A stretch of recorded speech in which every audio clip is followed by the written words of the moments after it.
It's Friday, everybody. We made it through another week of this. I'm Jason DeRusha. Welcome to 734 from WCCO. I just want to say, like, some of you have sent me very nice notes about the 734 and just kind of enjoying the more laid-back attitude of it. So I really appreciate that. We, a bunch of us work hard on this, and it's really nice. Like, we're just trying to keep you up to date and do it in a way that doesn't make us all feel like the world's coming to an end. So the world's not coming to an end, right? I think. We think it's not. If it is, you'll find out here first. Here's the 7:30 forecast. Katie Steiner left this for us today. In Katie land, this would be, I believe she called it a glorious day. In my world, it would be a cold day with some sun. But, pick your lane. Do you want to be on Team Katie? Probably. It seems more pleasant, actually. Tomorrow's going to be good. So if you want to do some yard work, go for a nice walk. Tomorrow's going to be your day. Easter Sunday. Looks rough. Looks a little rough. All right, let's talk about this. It is Good Friday. It does mark the start of Easter weekend for Christians around the world. We know people are going to be celebrating differently this year, right? The Twin Cities Archbishop is going to live stream Good Friday Mass from the Cathedral of St. Paul. For many churches will be live streaming their Easter Sunday services as well. And if you'll be alone this Sunday, know that you're not alone. We're all in this together. The Vatican says the Pope will be celebrating Easter alone in St. Peter's Basilica. But we wanted to know, how are you celebrating Easter this weekend? How have your plans changed?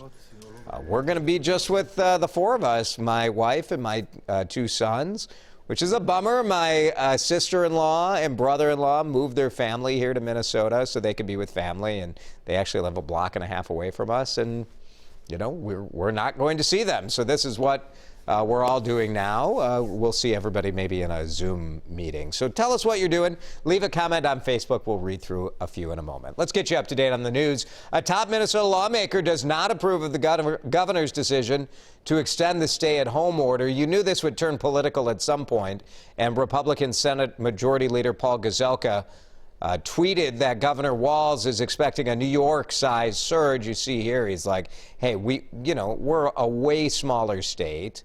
We have 3,000 beds available, he says. He's saying, why shut Minnesota business down, preparing for a New York-sized surge? Governor Walz defended his decision. I hope that I am as wrong as can be about the needs on those beds, but all of the data shows me that I cannot risk that at this time. So there are a lot of questions about the models the state of Minnesota is using. The governor's model says the peak for hospitalizations will be in mid-July.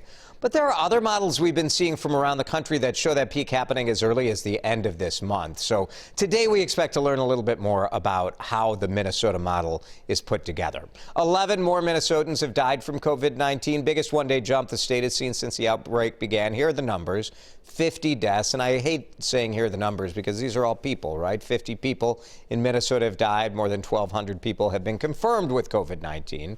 We know many more have just been told, no test for you, wait it out. In Wisconsin, the confirmed cases, well, it's close to 3,000 now. More than 100 people have died. This morning, more than 16,000 Americans have died from coronavirus. Close to 500,000 infected. We're at 460,000 people. President Trump announcing that 2 million COVID-19 tests have been completed around the country. He is saying full nationwide testing isn't needed. The president focusing on restarting the economy, how to do that. But many governors are saying before we want to restart our state's economy, we want robust testing.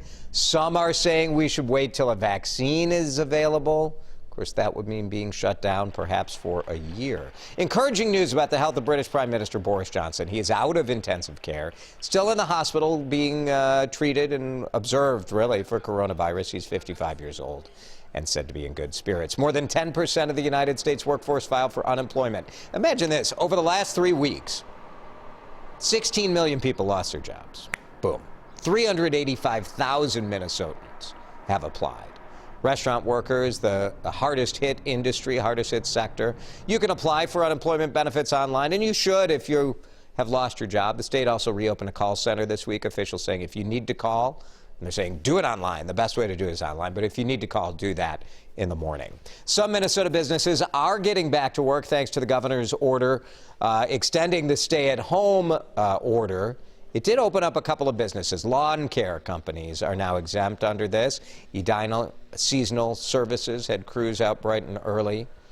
They'll still be practicing social distancing, of course. So good news for those folks being able to get back to work, and some people at garden centers too.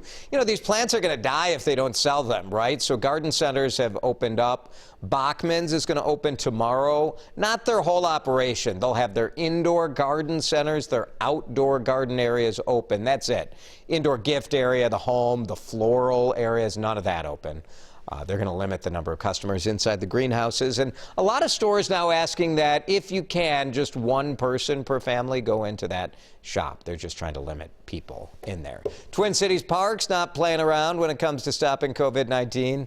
You enjoy that? They're not playing around. Somebody was real proud of writing that earlier today. St. Paul took down the basketball hoops in city parks. They put padlocks on tennis courts. Playgrounds are closed too. Parks and Rec director says you can still walk the trails, the dog parks are still open, and the athletic fields. In Minneapolis, they haven't gone quite to that length, but in true Minneapolis style, they've put 3 signs up by the playgrounds. So they are in different languages there, but there are signs all over the Minneapolis parks now. 1 household on the playground equipment. This is a pretty good idea, I think. You know, if you want to play basketball, you can bring your family and do it. No problem there, but keep a basketball game in the family. And they say, look, we're going to try this. If it doesn't work out well, then we'll do what St. Paul did and shut the stuff down. As the pandemic stretches into spring, closer to summer, people being forced to make some tough decisions. Boy, what a bummer if you have a wedding scheduled this time of year, a fundraiser, like a big gala, all of that being canceled or postponed. Like, it was kind of a gut thing for both of us. We just kind of felt like, you know, for obviously safety and health for all of our guests is the most important thing. Yeah, that's the primary concern, right? That's Alyssa Heimer and her fiance, Brian Gossett. What are they going to do if they're not going to be able to get married? You can't be living together out of marriage, can you? Just kidding. They're rescheduling their wedding from May to October. A lot of couples having to make these decisions. Could be a silver lining. A local event planner says people could end up in the long run saving money by having to plan their event on a weekday. Yeah, get used to that in the fall. If we open back up, we'll see weddings on like Tuesday nights. A bit of a bright light this morning. Some Minnesota buildings and landmarks joined in a nationwide show of support last night. I really love this. The 35W Bridge. This is a gorgeous shot. All lit up in blue. U.S. Bank Stadium went blue as well. Target Field, other landmarks, all lit up blue. That's the top of the Target headquarters. Just to honor those on the front lines, the first responders, the healthcare workers, everybody out there putting their lives on the line. We appreciate you all so much. Have you already binged all of Tiger King on Netflix? Do you wish there were more? You're in luck. Hi, I'm Joel McHale. There's a documentary series on Netflix called Tiger King. I highly recommend watching. Oh boy, Joel McHale. On April 12th. Yeah, one more episode on Sunday. Netflix will drop an 8th episode called The Tiger King and I. A little King and I joke there. It's hosted by McHale, so it's going to be kind of like it's like The Bachelor after the Final Rose special. So hopefully there'll be all sorts of gossip and manufactured drama. Should be amazing. All right, let's get back to today's talker. How has COVID-19 changed your Easter weekend plans? We're getting a lot of comments on our Facebook page. Kevin says it's going to be the first time with no family get-together, just me and my girlfriend. Yeah. You know, a lot of us, I think you're like, oh, if I could get out of a family gathering, it would be great. And now we all feel like, oh, it's going to be sad to not have the family there. Mary Ann saying church service is online. She's still cooking, but Easter just for 2. Yep. Here's Tammy. They're going to have a Zoom meeting on Easter Sunday with nieces, nephews, siblings, and parents. 26 people in total. That'll be fun. Good luck getting a word in edgewise there, right? Kelly Zooming with the family from 3 states. I'm going to do we're doing like a virtual Easter bingo game with my family online. And Stacy's sister-in-law planned a Zoom virtual Easter egg hunt. That's really cool.